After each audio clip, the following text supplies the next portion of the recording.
What's up, people?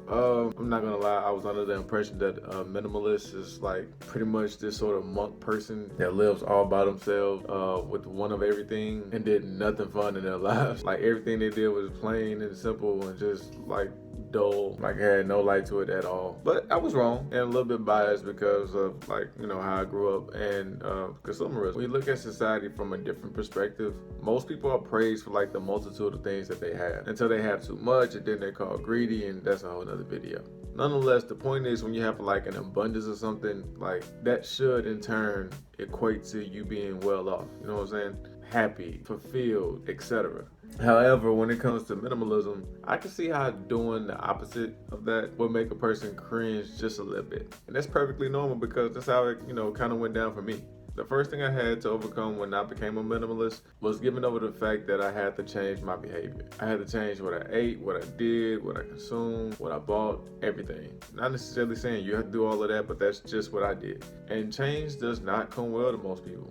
Like I was cool with social media when it first came out, with like MySpace, and then it graduated to Instagram. I'm probably showing my age, but I was a little taken back with TikTok. Like I literally became my grandparents, trying hard as I don't know what to figure that app out. I mean, I got the hang of it now, but I still don't completely know what I'm doing. Point is, I embraced the change because I knew that the road I was going down, following the Joneses, I was going to hit a few potholes along the way. And then what? I got all this stuff for what?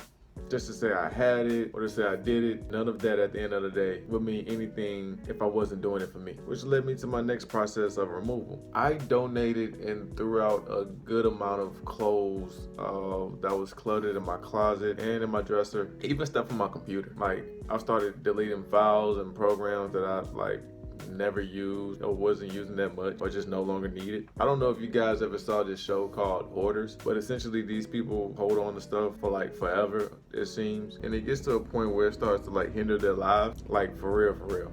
And it makes it difficult for these people to let these things go because over time, there's like a psychological hold from the value that they placed on them, which led to the things owning them instead of them owning the things. That sounds philosophical. I bring it up because I kind of find myself going through that, especially when I was getting rid of those things. Like I was going back and forth between like keeping them and not keeping them and all that type of stuff. Like, maybe one day and all that type of stuff. And I wasn't going to use none of that crap. I was like, Kevin Hart, no. Sound like a dying goat.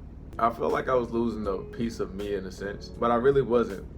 Like I said, I barely used any of that stuff I got rid of. Probably never used it at all. So with majority of stuff I was using gone, it came time for me to reflect on the intangible side of my clutter, which was my thoughts. Yeah, that was pretty fun. I would do it all over again if I had to. Best thing in the world. Yep.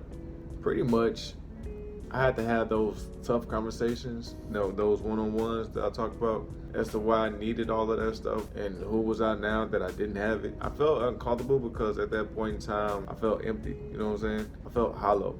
And I didn't have a bunk out to show for it. That's a Bleach reference for my anime people. Like I just had all this space in a new apartment or something. And like with most new spaces, you try to fill the emptiness with new stuff. But this time I had to make sure that I had good intentions behind the stuff I chose to occupy those spaces with. I mean, to this day, I'm still questioning purchases that I make, whether it's an item offline or something or in the store, just to see if it's meaningful to me, is it essential, and does it have longevity? Except for food. Food is always meaningful to me. I just be trying to make sure that I'm enjoying the things that I do and that I buy and hopefully not being wasteful. As usual, if you got any suggestions or tips you want to share, feel free to do so in the comments. Don't forget to like, subscribe, and hit the notification bell so I don't end up in the sunken place. Overall, like I said, change is never easy, but it is necessary. The same way nature goes through its seasons, we as people are the same way, I believe. Now, that doesn't mean do the same things when the same situations, come about, but it does mean there are alternatives out there, and sometimes better ones than what you're used to. So give it a shot, and you never know. Minimalism might change you for the better like it did me. Until next time, always remember, simple does it.